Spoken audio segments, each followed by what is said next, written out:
Hello and thanks for joining the Thursday edition of Journalist Hangouts. I'm Ayodele Ozubakun. Today on the program, President Buhari explains closure of Seme border. APC clears IRUKERA to contest governorship primaries against Governor Yaya Bello.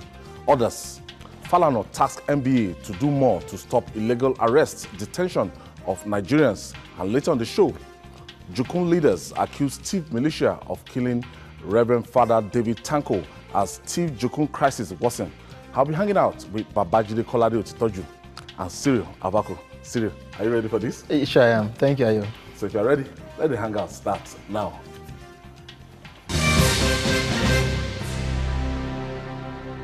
Thank you for joining us once again. Now, the American author C. Joy Bell C. once said, "Don't let a thief into your house 3 times. The first time was enough. The second time was a chance. The third time means you're stupid." This appears to be the scenario in Nigeria as economic saboteurs turned Nigeria's border into conduit pipes for smuggling. But government is saying no more to this. President Muhammadu Buhari said the partial closure of Nigeria's border with Benin Republic was due to the massive smuggling, especially of rice, taking place along that corridor. During an audience with his Beninese counterpart, Patrice Talon, in Yokohama, Japan, on Wednesday, President Buhari said Nigeria can no longer allow smuggling of products at such an alarming rate to continue. Babajide, I saw a video. I don't know. I can't independently authenticate that video, but what I saw on that video, it's on this WhatsApp thread they share around. I saw motorbikes. They were carrying like 4 bags of rice and counting. They should be up to 1,000. The way they were moving in speed from like 15 minutes on that video, the way they were moving through a corridor. And somebody now put the caption that they were passing through one of the leakages in our border. And when you count the number of people with that, the commercial motorcyclists running like that, and they were running like all these breakneck speed. Yeah. So looking at it, and what's the meaning of this? But I saw another video, Nigerians complaining of, they can't access the border, stop their vehicle the first day this thing happened. So the movement. So I read further that in the next 28 days, I think, so to say, that to take this measure to stop smuggling, that Nigerian governments, they're just going to embark on measures to checkmate the rate of smuggling across this border. Yes, we should have done something about the massive smuggling of rice into our country before now, because today, Benin Republic, a country of just about 16 million people, is the second, up to Lagos, is the second highest importer of rice in the world. Of rice. You will know that the rice that is sent to Benin Republic are actually meant for Nigeria. So, because Nigeria banned importation of rice through the land borders and slammed 70% import duty on importation rice that you bring in through the seaports, and knowing that Nigerians, rice is the favorite staple food of Nigerians, people who have got the money decided to direct, and knowing that our borders are porous, they decided to direct, to continue importation of rice and then direct them to the ports of Benin. So from the ports of Benin, they will be moved into our country. And you can see if you go to the major markets, you go to the major markets in Lagos and many places, imported rice dominates, because somehow these people have found a way to bring it into the country. So the question to us is, if you are saying that, oh, yes, government no longer sets aside the kind of foreign exchange that it used to set aside for importation of rice, because the president made it clear that, look, we can grow rice. Why should we spend all that money? We are clearly the #1 importer of rice in the world until that decision was made. The president felt that the forex that we spend on importing rice could be used elsewhere. So once that decision was taken, of course, you will expect that they will not simply fold their arms because they know that Nigerians want to eat imported rice. Most people who cook rice, who cook jollof rice, they don't use the local rice. Many of the hotels where you eat jollof rice and other places is the imported rice that they use. So they know that there's a market for foreign rice here. Remember, even during the military regime, at the point of death, Nigerians were still smuggling rice into Lagos, Bolade and other places. You'll be able to buy imported rice there. Why I said it has taken us too long to take this decision is that today, many of the integrated rice farms are folding up. Why? Because of the impact of smuggled rice on their business. What is the point? How do you remain in business when smuggled rice that is cheaper? Of course, it's cheaper than local rice. Yes, when smuggled rice has flooded the market. So what do? Some of them, even rice growers too, are complaining. They have paddy, but the integrated rice farms, the big companies producing rice, are refusing to buy their paddy, which is the raw form of the rice that gets processed. So this is a big problem. We ran stories about this about 5-6 months ago, when one of those rice millers was complaining that we are dying. We took money from the banks, but our companies are dying because of unhindered, in my view, unhindered smuggling in our country. 20 million bags of rice get smuggled into Nigeria in just 3 months. 7 trillion worth of goods get smuggled into our country every year. How can a country grow when you allow this to happen? And it's not just even Benin. Even in the north too. Ilela, Jibia, all of these places are bringing in rice. Daura, the hometown of the president, they are smuggling in rice into Daura. If anyone wants to find out if I'm lying, they should check even people selling rice even in the president's hometown, whether they won't see foreign rice. So this is the problem. I don't blame the president for taking this initiative. Sometimes you have to get hard on your neighbor if they are sabotaging your efforts. Cyril, I think our Benin counterparts, they are at the receiving end. They depend on smuggling things here or bringing in things here, however, to survive. If you remember during Olusegun Obasanjo's time, when they wanted to apprehend the transborder robber, Amani. The border was closed to, the president came begging. Now the president of the Republic of Benin is begging Mr. President. What effects the closure of that border will have on Benin Republic? No, you see, in reality, a neighbor, a smaller neighbor, shouldn't even in the first place have the temerity to sabotage a bigger neighbor. If not for that, there are people who are within the system, for instance, in this case in Nigeria, who are collaborating with their counterparts or their friends in Benin, to carry out this economic sabotage.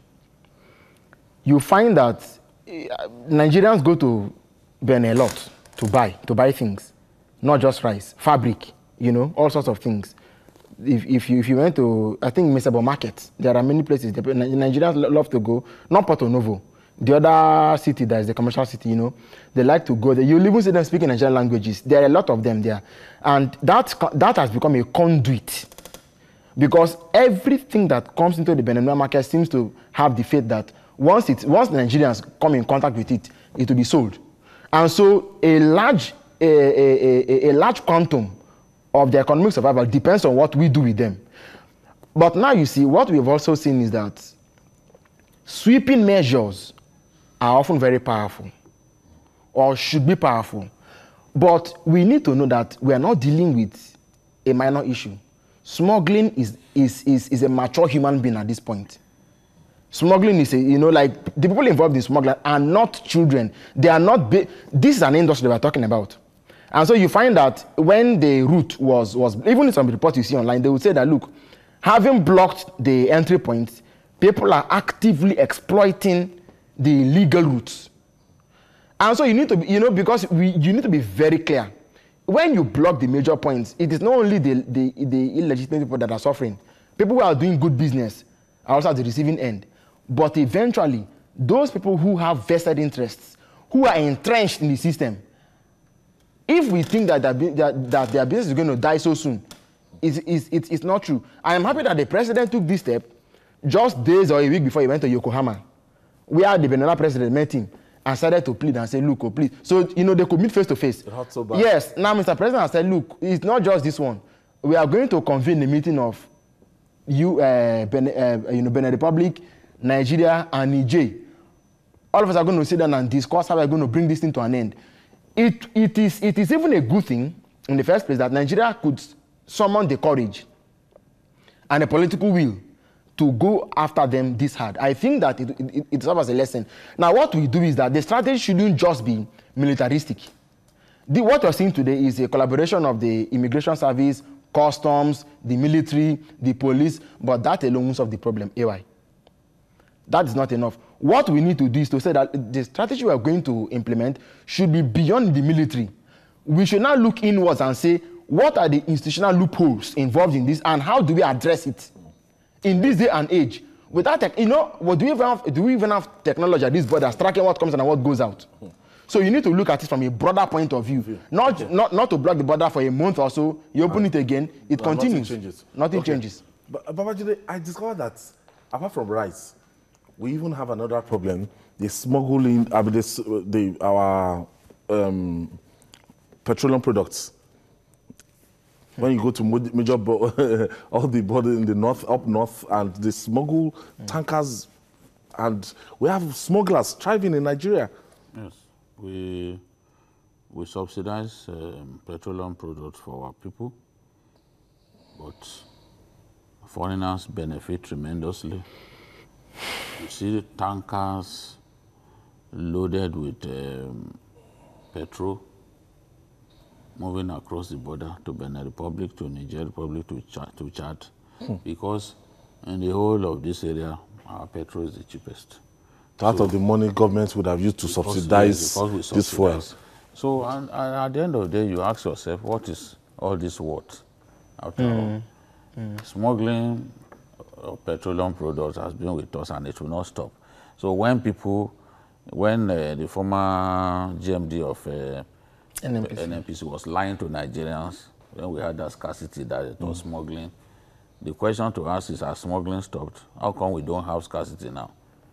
Instead of them to admit that they had supply issues, they continue to feed Nigerians with lies that, oh, it's smuggling, is this. And the president who came back, he traveled, came back, he too was talking about smuggling. They had clearly fed him with a diet of lies. And the president said, oh, we are smuggling. Smuggling what? Now that we don't have scarcity of petrol, what has happened? Have Nigerians stopped smuggling? The answer is no. There are people whose well-being revolves around smuggling. When you go to border communities, it's a thriving business in that area, handed down from generation to generation. True. They have no other thing that they do. Very true. They are very ingenious in the way they bring in this rice. They bring it through the waterways, they bring it through trucks, and there are companies in Nigeria that are supposed to be producing rice that are actually bringing in foreign rice into our country and rebagging as locally produced rice, because they know that it's the foreign rice is cheaper.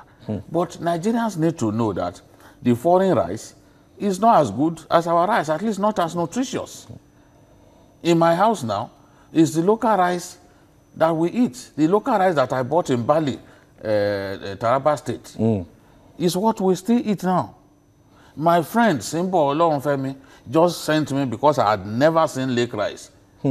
I've been hearing about Lake Rice, but I had never been to any outlet. I had never seen it. So, Simple Olorunfemi, knowing that I'm a voracious consumer of local rice, decided that he would send Lake Rice to me. So, I just took delivery of Lake Rice this afternoon. So, I am the one who knows what I benefit from it. The imported rice, some of them had been in the warehouses for up to 11 years. In their country, they feed this rice, they send them to animal feed companies. They now turn them to animal feed. That is what they are sending to you and I. Over parboiled, already the nutrients are gone. We do not know that we enjoy eating. We think we are eating something cheap, something fine. The local rice is way better. It's more nutritious. When your wife is cooking the local rice, as soon as someone steps into your home, they can feel the aroma. But if they are cooking the foreign rice, you will not feel any aroma at all, because the aroma is gone after many years in the warehouse. So this is the thing. The president has taken a good decision, but they need to further secure our porous borders. Especially, even it's not rice alone that we are talking about.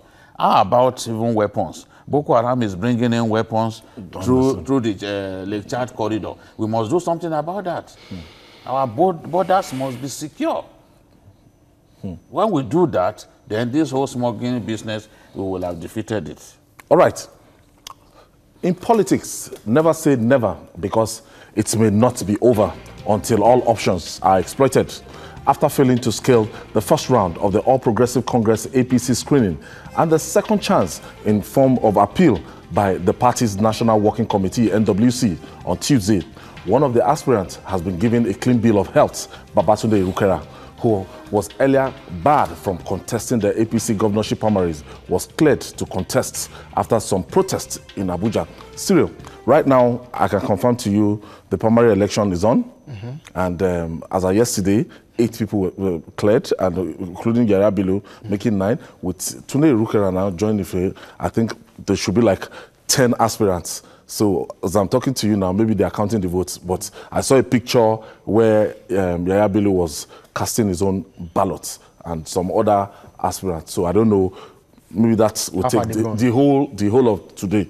But APC, they were able to at least, instead of disqualifying the 12 people that we gathered earlier, at least they made sure they will have 10 participants now. The disqualifications were clearly, questionable. But when news came last night that Tunde IRUKERA had been finally cleared, I suppose that he should have given his camp a measure of reprieve, that finally the candidate was making. Yes. It's too close to... Well, I mean, but at least since he wanted it and he got it, my personal concern is that, you see, Nigerian politics has its own language. And if you read the stories, IRUKERA, there was I think, KOGI mandate group that protested in Abuja, very vehement protest, until the party came out and said, okay, Tunde has been cleared, and so on. That was how the clearance came. He had to speak the language that the system understood. I think that, the KOGI APC primary this year should have attracted a very strong field. You had people, accomplished people. It wasn't just in the IRUKERA. There was also someone, I think, who had been at, or who was at the Nigerian Space Management Agency or so. Yes, and then you had the 2 sons of former Governor Abubakar Udu, one of his brothers, and so on. It was supposed to have a strong field, and it would have been nice to see, you see, how that political process should have evolved organically. But somehow, I think it was more of the hand of Esau and the voice of Jacob, where some people were disqualified under some very funny circumstances, and then eventually the primaries are taking place. It is important for us to see a process that is seen to a logical conclusion, where justice is served and is also seen to be served. That is important. Let us hope that, what I might eventually call bad blood going into the primaries is dealt with, so that people whoever emerges winner, the other members of the other contestants would be able to say, okay, indeed, the winner emerged free and fair, and credibly also. But if other aspirants cannot attest to the process and to the outcome, then there's going to be a problem. You know that the APC had in KOGI has had a bit of this fracture. They've just, you know, like they've been managing it for some time. Now you have a PDP that is also waiting in the wings. I want to hope that what happened in Zamfara or other states, you know, wouldn't happen to the APC in KOGI. This is a very fragile situation, and they need to handle it with extreme care. But actually, when you look at it, is that people will wait and they watch the process. If they're not satisfied with this process, they will now wait for another major party. Basically, it's free to say it's between PDP and APC. And we expect the PDP to have their own, you know, sometime next week. And when you look at it, from the feelers I'm getting, Bello is costing on to victory, these primaries. And his supporters are even talking about numbers now. They're not even talking about maybe if he will win or not. But it's almost certain that Governor Bello will emerge as the candidate of the All Progressive Congress.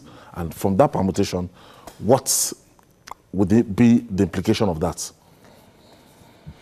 It's not a question of whether Bello will win or not. It's a question of doing it the right way. APC leaders did the right thing by putting IRUKERA on the ballot. Otherwise, it will have gone to court and the whole process will have been nullified. Yeah. And KOGI, APC, would not have a candidate in KOGI. This was the warning I gave to them. Because, look, the truth is the president and Asiwaju Bola Ahmed Tinubu, they are not interested in who becomes the candidate amongst these people.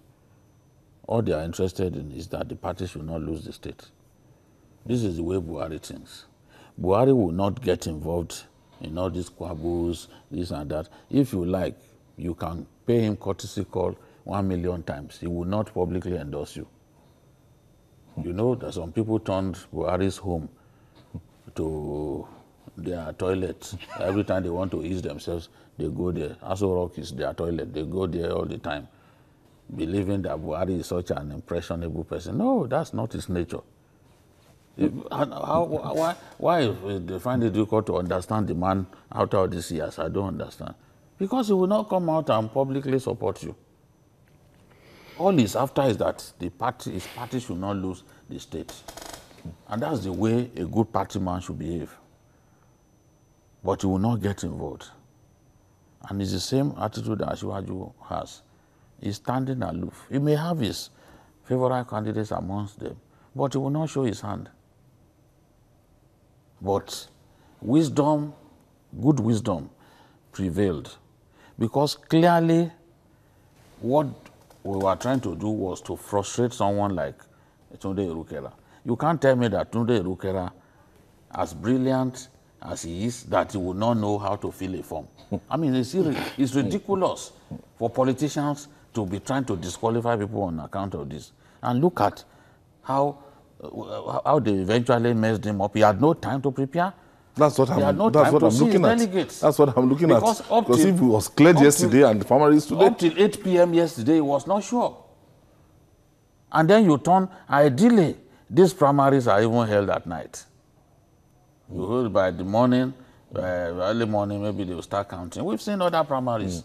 We've witnessed other primaries. We've covered other primaries. Yes, yes. Kaduna, the last two primaries, held in the night. But these ones, because of what they plan to do, they quickly say, let's do it in the morning. The whole idea is not to be transparent. And what has transpired, the joke that has transpired in that place, you see clearly that this is not, it is not, the script is bad. It is not deliverable. People had their delegates had their cards being seized from them. Ideally, when you are going into primaries, all the candidates should address the delegates, with all the delegates accredited and seated. It did not happen in KOGI. It did not address anyone. And thugs were voting freely. Okay, you gathered your report before. Thugs were seizing people's cards from them and writing the name of their own favorite candidates, and they are forcing them to go and drop. Is that an election? in the 21st century? Is this the level to which we have sunk and we'll be deceiving ourselves that we are progressives? I mean, we should move away from this kind of shenanigans. People want to do transparent primaries. You know what they do? They invite the press to come and cover it live. Did anybody cover it live? If the press had covered it live, people will have seen all that transpired and asked themselves that is this really a transparent process? And people went to complain to the governor of Jigawa State. Well, he didn't do anything. Well, he was supposed to supervise the process. What was he supervising anyway? He didn't do anything. This is the situation. The APC has to be careful, because if this party continues along this line, if they continue in this way, I really pity them. We thank God we push them. They've done the right thing. But they should have a culture of transparency. Doing things with a culture of transparency is what will set them apart from those who believe that the two parties are the same. Not simply organizing jokes and calling such jokes primaries. No. Akinola is calling us from Niger State. Thank you for waiting, Akin. Hello, Akinola. Yes. Good evening. Hello. Good evening. Thank you for joining us. Hello. Yes. Hello. Good evening. Are you hearing me? Yes, I can hear you, Akinola. Okay. Yes. I just want to commend Mr.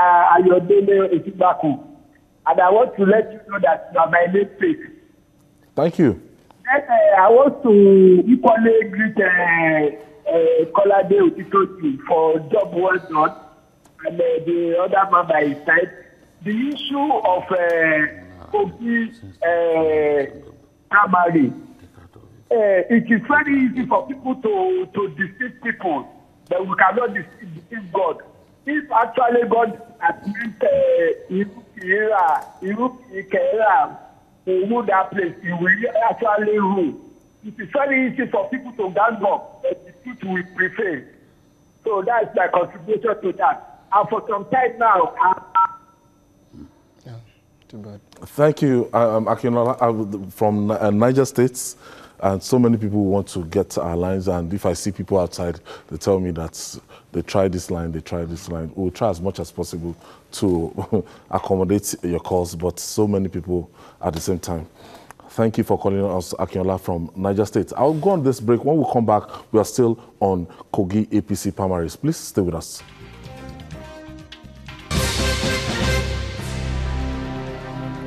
Welcome back. This is Journalist Hangouts. We are reaching you from Television Continental here in Lagos, and we are looking at the APC governorship primary, ongoing APC governorship primary right now, and KOGI election, you know, in broader perspective, ahead of the November 19th governorship election. Babajide, 16th, I beg your pardon, November 16th governorship election. Looking at the People's Democratic Party, somebody wrote me and told me that, oh, if BELLO should emerge from APC and PDP will go and get an Igala man, and it will make the contest very, very interesting. Yes, because they are in the majority, but the dynamics are changing rapidly. PDP must find a strong Igala candidate, otherwise Dino will win the primaries. You see, people are underrating Dino. Dino has become a factor in KOGI politics. And I want to say something. If you are a big politician from Okun land, from KOGI West, if you mount the podium to abuse Dino, you will regret it. Currently, it's that popular now. You will not see them publicly criticizing. You won't. Tell me any politician from Okun land, from KOGI West, in recent times, who publicly badmouthed Dino. Because they don't want to go, they can see clearly that more and more of their people like him now. from the time when the efforts to recall him failed. Before then, before the recall process, it was not popular. The people even wanted the recall. But he sat back and began to think responsibly. You know, I abused him in the past. I once called him an example of growth without development. But that was then.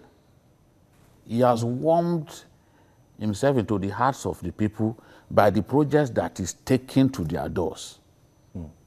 If I hadn't gone home, for example, and nobody can deny this, that Dino is tarring the road in my village. Is that supposed to be his duty? It's not supposed to be his responsibility. A lawmaker. Yes, and the people hated him because of the role he played in stopping Faleke from emerging. Yes, exactly. The people hated him. But that was then. In the last election, they voted for him. They voted for him. He defeated Smart Adeyemi in all but one of the local governments in the constituency. Does that one look like anyone who can challenge him in a free and fair election? When you could not even win your own local government, he defeated you in your local government. Check the record. This is the thing. Whatever we say, these things are verifiable. The dynamics of KOGI politics. I thought the governor was going to do everything to stop Dino from coming back to the Senate. That's if he had the power, he would have done it. Is he popular? You want to stop people from voting for someone who is popular, then your own popularity should be superior to that person. If your popularity is not superior, if you can't even stand before the people without risking being stoned, how do you then go to campaign against that person? Remember when the people were starving, people were not being paid salary. Dino mobilized senators to bring tons of rice to KOGI. People saw it as a joke. But the people got, poverty is so endemic in KOGI that if you give someone a 25 kg bag of rice, it could turn you to a deity. I'm sorry if this looks like an insult. It could turn you to a deity. So this is the thing. So if he shows a little generosity to people, of course they are going to support him. Times have changed. Anybody who doesn't believe what I'm saying should go there and find out. Is that popular now? And the popularity is extending even into all the senatorial zones. When he went to Kenya, come and see women. I have the video. Come and see women, Ebira women, the way they were singing for Dino. And Dino has something, he can speak multiple languages. He's such a bad boy. He will speak Hausa fluently. If he gets to a place, if he needs to, it's just like Faleke too. Faleke has the talent of speaking multiple languages.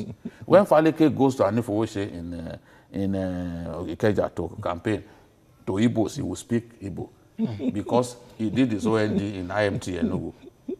He has a talent for languages. Dino has that talent too. When it's convenient for him, he will speak Hausa. When he needs to speak Ebira, he will speak Ebira. So when someone comes to campaign to you, can speak your language. You can imagine. This is what has helped him. And some of us, knowing that our people like him, we've had to pull back. In spite of his excesses, we've had to pull back. So you incur the wrath of the people. I said something yesterday, let anybody try it. Go to my village, stand in the middle of the road and abuse Dino. Let's see whether they won't beat you up. Times have changed. The Dino that we used to mock, you know, when he was singing those ridiculous songs, he's a different person now. He's a factor in the politics of KOGI now. That if they are not, and he has resources, he has money to spend. Yeah. So if they are not careful, he will win the primaries of the PDP. And that's the only person BELLO fears. Yes. Because he knows that he's a bad boy like him. He's a bad boy like him, no doubt. They understand the way. If you lock Dino up in a police cell, you know, in the police, there are so many people who can speak Hausa. Within a short time, he will start playing with the people who are supposed to be guiding him. He has that way with people. That's why he's a politician to reckon with. And I was speaking with one of the top PDP guys, and he said, we'll try our best to narrow the contest to 3 candidates. That we'll be able to manage that. If the PDP appear to be better organized in this whole thing than the APC. Cyril, I think it might just be a straight contest between the PDP and the APC from the looks of things. And it has been like that since the last general election. And I don't see any sign that KOGI state will change. Sure. I mean, if you even took a look at the mood at the moment, the PDP may shoot itself in the foot if, in the end, a certain denouement doesn't emerge. And on the back of that, even if he didn't emerge, if someone else emerged, you know, if that candidate would enjoy Dino's backing, they will be able to make sufficient inroads. People in KOGI will tell you that, look, there wasn't anything that the powers that be didn't do or spared to do to ensure that Dino didn't come back. They did so much. But, you know, the overwhelming victory that he scored made it difficult for them to rig. You know, it's often said that you can't rig in a place where someone is not popular. Is popular. That's one. Then number two, AY, you know, Dino has also sort of mastered populist rhetoric. He understands it. When he comes and says, I had a dream, in the dream last night and so on, the common people thrive on religion. You know, those things that make people believe that he has to be the one, we have to give it to him. That's on the other. But the other thing I want to say is that popular on the social media. Populism with poor people. Yes, but exactly, with the poor. He understands the language of the poor. But my little takeaway would be that there is, and he mentioned it just earlier, there is a level to which our politics has sunk rather than the way it should have grown or evolved. And that should worry every right-thinking, every authentic progressive, which is the fact that, look, political parties still lack organization. That is one. That's fundamental. People don't understand the nexus between having a good party and having a good democracy. They don't understand it yet.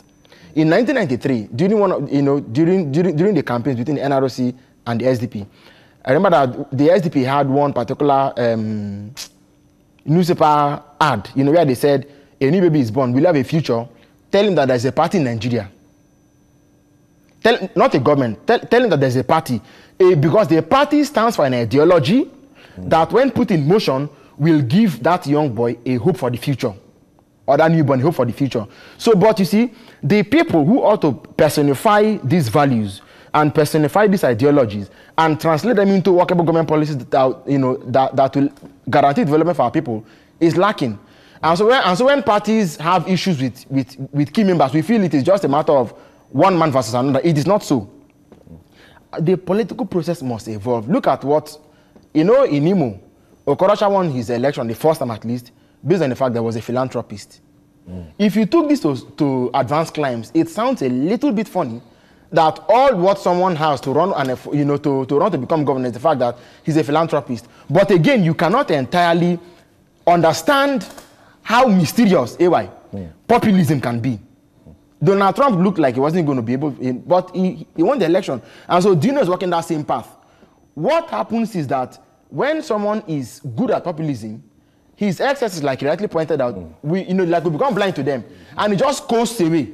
In the Philippines, lastly, a president said that there was a rape case, like a case of gang rape. He said he wished he had been the first person to take the go. He became president. So comedians are winning elections. How? Because they are saying what people want to hear. But is that even the way we should be going, really? It's a big question. No, the thing is, if you understand the language of the people and you speak the right language, you say to them what they want to hear. The Dino will go to Sokoto and or Ibadan and be singing, Kilo Mugari wan Buhari lo Mugari wan Ole Yan Wogbo Ole Ebawodo. So funny songs. At the end of the day, people will be like, we want to join him in singing and all that. So he has that character, and it's beginning to work for him. And he has toned down the way he used to even abuse political leaders, take on the Mrs. Tinubus of this world. He has stopped. When he had this last brush with the police, Mrs. Tinubu was among the first people to say, let's go and see Dino where they detained him. And that's someone that he offended a long time ago. So you see that he's reached out to people that he offended. knowing that in future he will need them. So this is the way sensible people play politics. You cannot fight this person today. Permanently. I imagine that you won't ever need him again. You will need him one day. All right. One of the hallmarks of democracy is presence of a system that safeguards citizens' civil, political, economic, and social rights. When such rights are abused or curtailed, then it calls for concern. Human rights lawyer Femi Falana has called on the Nigerian Bar Association, NBA, to do more to address violations of human rights in the country, as well as illegal arrest and detention by Nigerians by security agents. At a function in Lagos, the senior advocate said, though Nigeria has abundant laws to enforce human rights, lawyers must work against the dangerous trend of emerging dual criminal justice systems in which one is set for the rich and another for the poor. Gentlemen, Femi Falana is a lawyer to Omoyele Sowore, and yesterday the court rejected his application to challenge the 45 days detention. Cyril, let me take it from you. 45 days detention, and as I'm talking to you, one of our colleagues, one of our own, Agbajalingo, for over 1 week, he has been in detention. We don't know what they're charging him for, but he was taken from Lagos here to Cross River. But as I'm talking to you, he has not been charged to court. Yeah, well, you know, we live in very interesting times. One would have thought that 20 years after transition to democracy, our institutions, the police, lawyers, judges, and you know, and even the media would have significantly grown to the point where disobedience to court orders wouldn't be a norm. You know, it would be roundly rejected and condemned. But today, there are several Nigerians who are rotting in prisons for what they either know nothing about, or because they have become victims of extrajudicial processes. What the learned lawyer has said is extremely important. And I think that it's not just the NBA. Public-spirited law has faded since Ganifa Wemi died. Much of it is no longer, you know, gaining prominence in the public space. We need more lawyers who have that orientation and who are willing to come out in public space and fight for Nigerians. I know that the Legal Aid Council has been there since 76, but I think that they too are kind of spread lean. Yesterday, when the court ruled and said, look, that it had coordinate jurisdiction with the court that issued the detention order for Sowore to remain in prison, and so that they should go back to that court. Falana said, no problem, we are going to go back to Justice Taiwo. But the fact is that, you see, in the case of Agbajalingo, it is laughable, it is ridiculous. I do not understand why we have such a level of executive pomposity, where the police has invited someone to come and, you know, to come to the office. He had actually agreed that he was going to show up on the 26th. I think in one of the posts he sent to me, yes, he even said that, you know, he even listed the lawyers I was going to go with. I was going with his lawyer. Then by the 22nd, he's taken away. Came to Lagos and took me to Calabar. I think, you know, these institutions shouldn't see themselves as unanswerable or unaccountable to Nigerians. We don't even know. Maybe it's the microfinance story that he wrote against one microfinance bank, against Governor Ayade of Cross River, or being a member of Revolutionary now. We don't know what they're charging and the basis of what they're going to charge him for. But Babajide, looking at the situation now, and a lot of people will say, even journalists, they are even falling, you know, as in long-term detention without prosecution. And if the law is saying 48 hours, take that person to court, charge that person. But we've been saying something, and investigation, Sowore is still being investigated. I expected that by now they would have tidied up Showore's paper and taken him to court and charged him proper. Well, for some time, Falana has been talking about the need to reorganize the NBA and position it to actually fight for the rights of Nigerians, ensure that the government does not continue to violate the rights of the people. It's been no doubt about it, the NBA has changed over the years. The NBA that we grew up to know is not the NBA that we have now. The NBA that we have now is even factionalized. Along ethnic lines, they are fighting one another, you know. So where you have such a situation, there's no way the NBA will even deliver on a set objectives. What Falana wants to see is an end to illegal arrest, and he wants NBA to lead the line in ensuring that illegal arrests becomes a thing of the past in our country. And of course, we have attorney generals who will do nothing about court orders, who would rather not obey court orders, or who will not put on trial indictable offenses. Falana thinks that such attorney generals should be punished for gross misconduct, because one day you are going to return to the bar, because the job of the attorney general is political. One day you return to fraternize with your colleagues, and if during your time you did your best to frustrate the cause of justice in our country, you did your best to make the NBA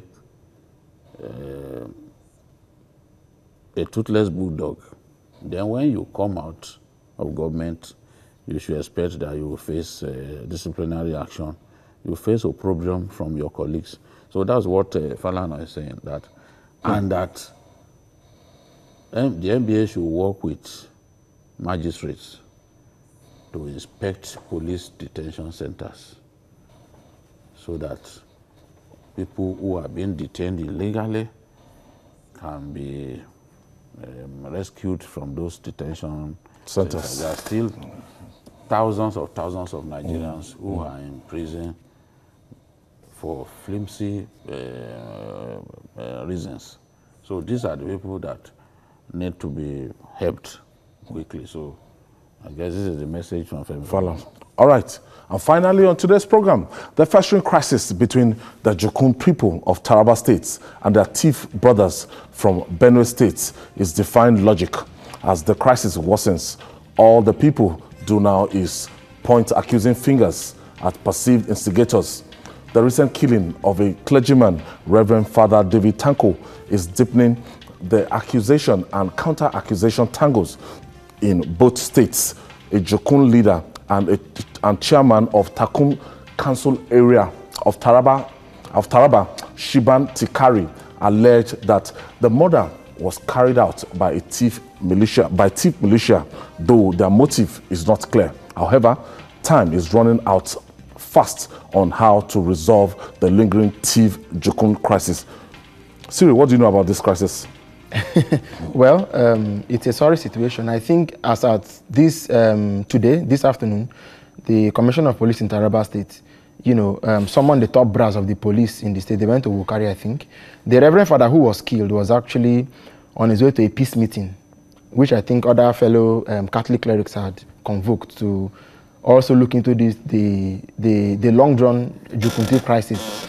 But I think for some reason, political reasons, economic reasons, and so on, it has festered for so long. And so, intermittently, we see this clean. The reason why the police commissioner ran to that place was because they had credible information that, look, tempers were actually flying, and that if they didn't step in early enough, it wasn't going to be easy. And this won't be the first time he'll be going to that place. Now, the fact, for me, I think 2-3 weeks ago, there was killings in Benue State also. We have some people who are doing the funeral were killed. What the police said was that, look, they have intervened in this crisis for several times, and that they are unable to get the warring parties to find peace. The same thing is happening in Taraba State too. The police, on the one hand, they want to deal with crime, they want to enforce the law and so on. But on the other hand, there is this need, or there is this approach that they adopt in reaching out to communities and the leaders and saying, come, let's sit down and talk. what exactly is the problem and how do we resolve it. But the conflict resolution strategy or mechanism has not effectively yielded the right result. And so it behoves on the two state governments, Taraba and Benue, because that particular area is a place where people, thieves and jukuns, you know, they live together in the area. They need to sit down and be honest about how they are going to resolve this crisis. Otherwise, I can literally assure you that the jukun thief issue may soon become a major flashpoint in national discourse, no doubt about it. Because all the trappings of what can snowball into an intractable problem are there. These two states have been dealing with herdsmen attacks. These two states have been dealing with bandits. Serious, and so when you want to add this age-long problem into it, it's not going to be funny at all. That's exactly what I want to ask from, because can we afford this ethnic crisis again? I thought Boko Haram, banditry, kidnapping has already stretched those states, Benue and Taraba states. It just shows that we have not done enough. We have not done enough to find a solution and put an end to these killings. We've not done enough. Remember when we had Ife Mudakeke killing one another? We were killing one another. It was even worse than this, you know. But Obasanjo had meetings with the traditional rulers from both communities. In fact, I remember Obasanjo saying that in one particular day, they started meeting at 9 p.m. and the meeting ended at 6 a.m. You know, just trying to find a solution. And they had a couple more of such meetings, just so that they can hammer out peace between these people. It's unfortunate that a clergyman who was going to make peace was killed in that manner. They set him ablaze and just threw his remains by the roadside. It's very barbaric. It portrays us as barbaric people. And these killings must stop. The governors of the two states must do their best to end these killings. Must do their best to end these killings. The killings must stop. The killings must stop. We can't continue. Look at the governor of Taraba State. He's Jukun, his wife is Steve. People must learn to live together. They've always had to live together. So this is the thing. You cannot continue to kill yourselves like dogs. It has to stop. The president needs to call the governors of the two states and told them to stop.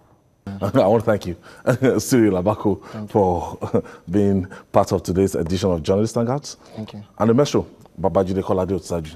Thank you for always being there. Thank you so much. And that's our offering today. Join us tomorrow for another episode of the program. You can also watch Journalist Hangouts on our platform showing on the screen. We're also on YouTube, youtube.com/TVC News Nigeria. Our feedback channel is Journalist Hangouts at tvcnews.tv. I'm Ayodele Uzubaku. Bye for now, and God bless Nigeria.